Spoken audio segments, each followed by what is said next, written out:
So before we go on, why don't we recap here a little? Because I think what we find in this passage is that the king and Nagasena are kind of talking past one another. We'll just go back here. In this grayed out section is obviously what we've read.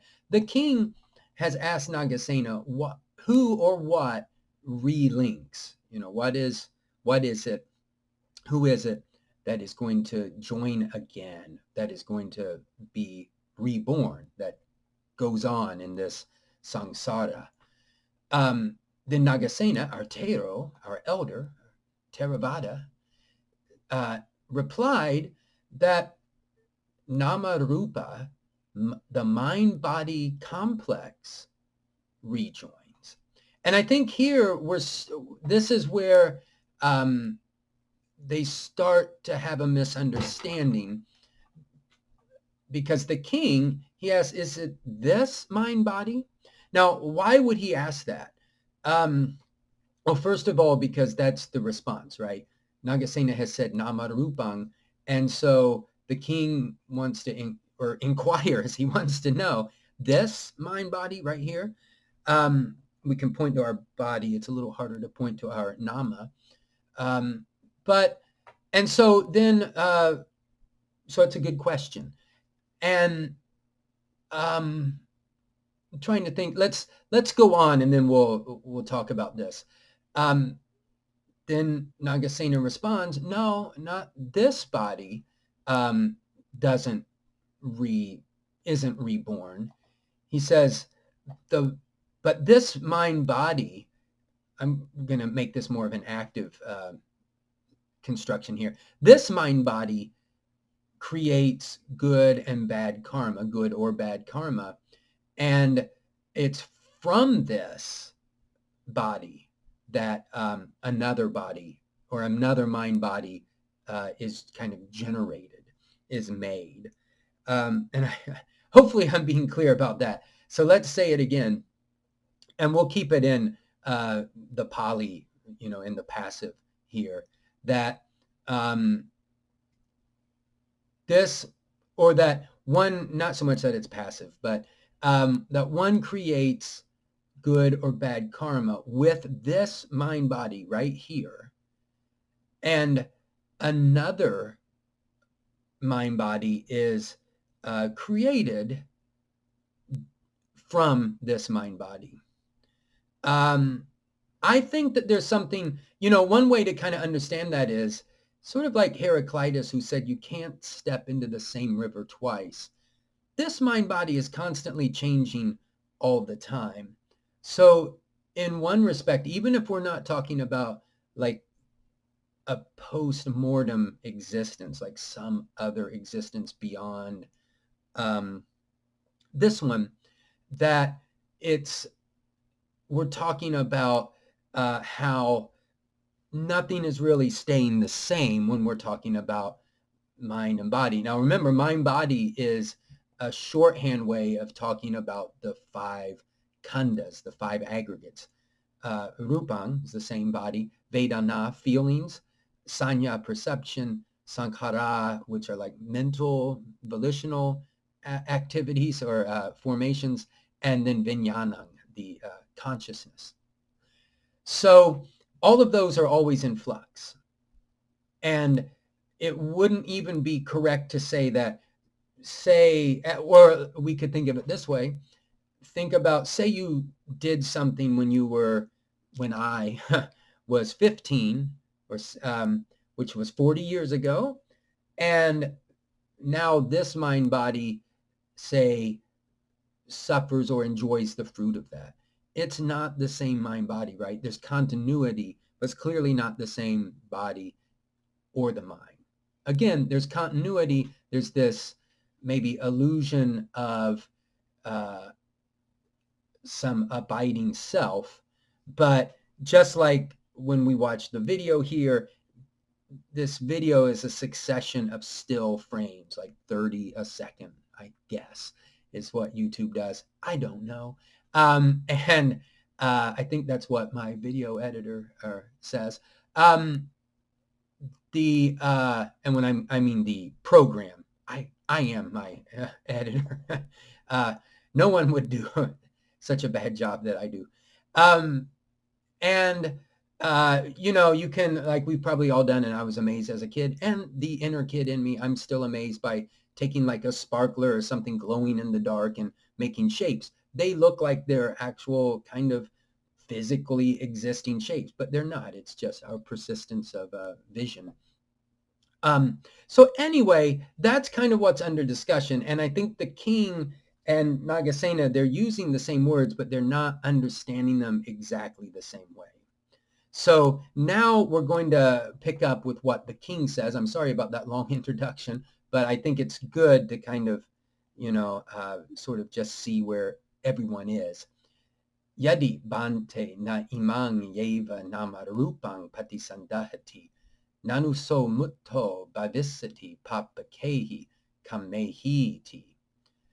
If Bante, we still say Bante, the venerable monk, if this very, oops, and I didn't mean to do that, this very mind-body complex does not relink, we'll just leave it at that, is not reborn. The nanu, we could, in this case, means something like, isn't it the case that,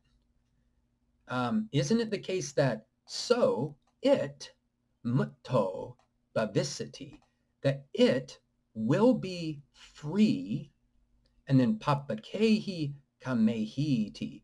These are both ablative plurals, and these are right here. These are our nominative singulars. This is, wouldn't he, I guess we should say, wouldn't that person, maybe going back to our isn't it the case that this person will be free from, this the ablative part, from, we'll just take it in the English order here, or in the Pali order, from his evil deeds. So that's the question is, if it's not the same mind body, if it's just a completely different mind body, haven't you escaped, you know, your any evil action kind of unpunished in your life, etc.? Haven't you escaped that upon death? We'll come back and talk about that in a minute. And but of course, that's not really what Nagasena is saying. So Tero Aha, our elder, says, or said, if, and then here we have Yadi, let me not get ahead of myself, I'm getting excited. Yadi, if na Paṭisandaheya. So now we have an optative verb form. This is third person singular optative.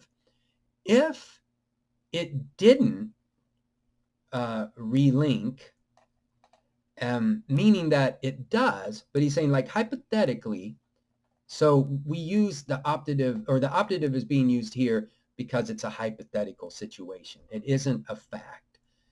If it were the case that it didn't relink, mutto, this person, he, let's go to our verb here. This is our, and I should say Paṭisandaheya is, it's not only optative, but it's optative from Paṭisandahati. I'm sorry about that. Getting too excited. And then bhaveya is our optative form of bhavati, third person singular. So he would be free from his evil actions. So if there weren't relinking, if there wasn't a, you know, like maybe we would say a continuity, you know, this is joining up again.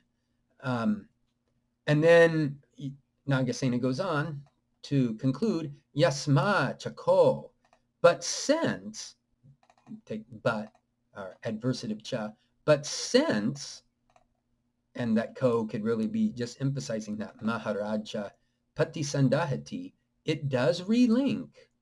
Tasma, now in English we probably wouldn't use we don't really speak like this. This is a Pali, yasma, you're going to find a tasma. These are these correlatives. But since, like therefore, or something like that. But since this is the case, like I said, in English, we would just not include this. But therefore, namuto, he is not free from his evil actions.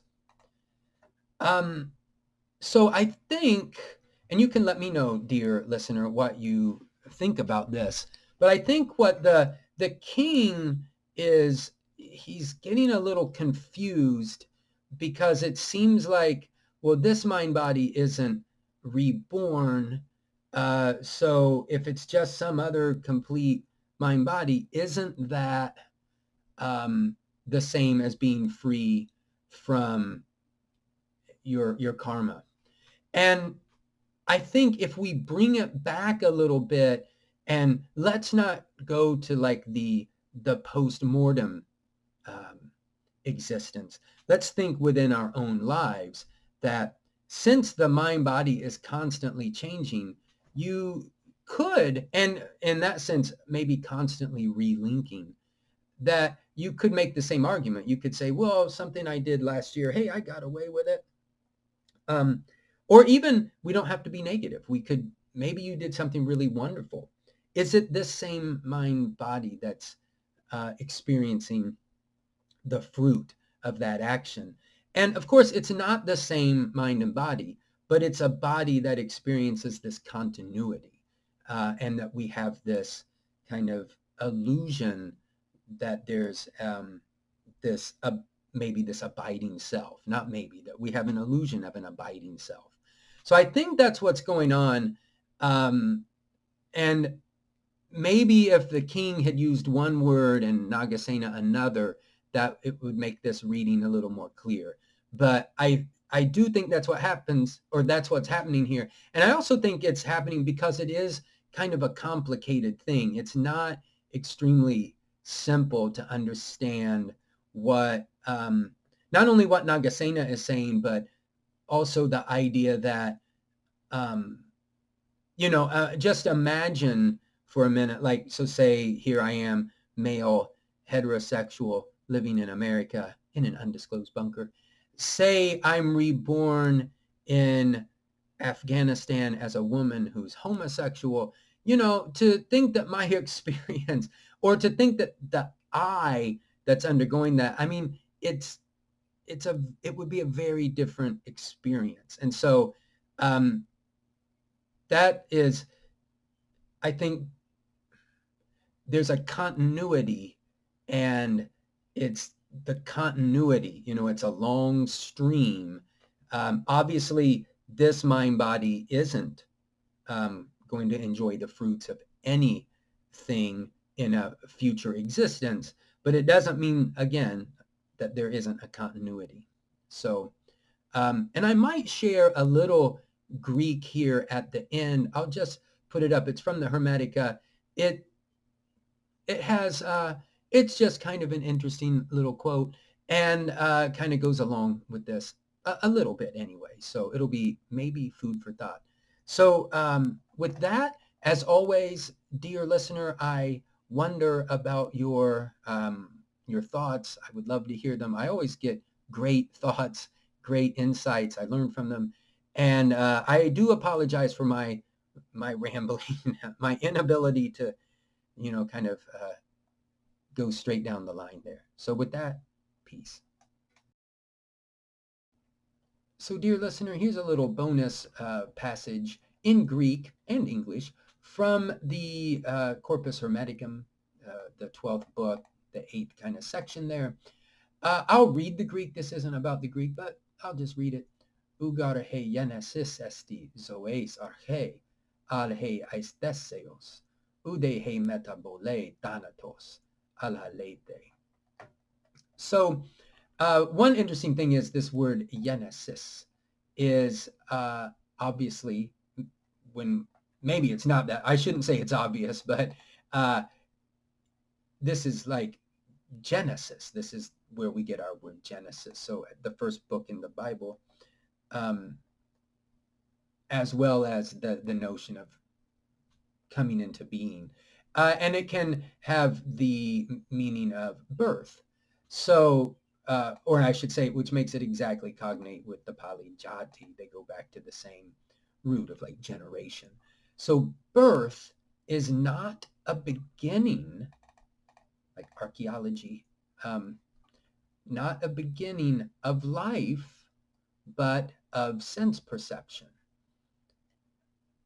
And then the second part of this, metabole, change. Now, this change that's being talked about here just uses the word change, but the idea here is birth and then metabole, undergoing change into death, is not death, meaning it's not an end, but it is lethe. It is a forgetting. Like there was I think there's the river Styx, and then there's the river of Lethe, which is to forget. In Greek, also aletheia is like not forgetting is the truth. That's the word for truth. But I just wonder, dear listener, what you think about this. To me, this is there's certainly some commonalities with the thinking from before, that it's that there's a continuation, that our birth isn't the beginning, it's the beginning of this sense perception, of this apparatus, and our death isn't an end, it's just that we are going to forget this life and go on to another, obviously with a different body and really a different mind, again, maybe a continuity. But I am interested to hear what you have to say. And once again, peace.